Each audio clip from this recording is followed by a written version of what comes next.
ஒரு சிறிய கிராமத்தில் கார்த்திக் என்ற இளைஞன் வாழ்ந்தான். அவனுடைய நண்பர்கள் எல்லோரும் நல்ல வேலைகளில் சேர்ந்திருந்தார்கள். ஆனால் கார்த்திக் மட்டும் இன்னும் முயற்சித்துக் கொண்டே இருந்தான். ஒவ்வொரு நாளும் அவன் கேட்டது ஒரே கேள்வி: எனக்கு மட்டும் ஏன் இன்னும் எதுவும் நடக்கல? ஒரு தேர்வில் தோல்வி, ஒரு நேர்காணலில் நிராகரிப்பு, வீட்டில் மௌனம். அம்மா கேட்டாள், என்னப்பா, உன் கனவுகளை விட்டுடுவியா? கார்த்திக் மெதுவாக சொன்னான், இல்லம்மா, ஆனா தாமதமா நடக்குது. ஒரு நாள் அவன் வயலில் வேலை பார்த்துக் கொண்டிருந்த தாத்தாவை பார்த்தான். ஒரு விதை முளைக்காமல் இருந்தது.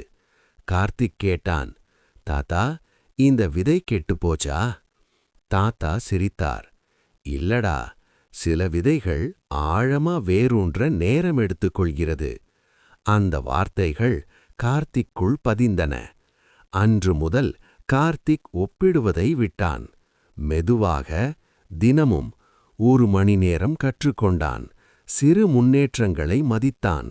தோல்வியை நிறுத்தமல்ல, பாடமாக எடுத்தான். பல மாதங்கள் கழித்து ஒரு அழைப்பு வந்தது. அவன் கனவு கண்ட வேலை அல்ல, ஆனால் அது அவன் தொடக்க வேலை.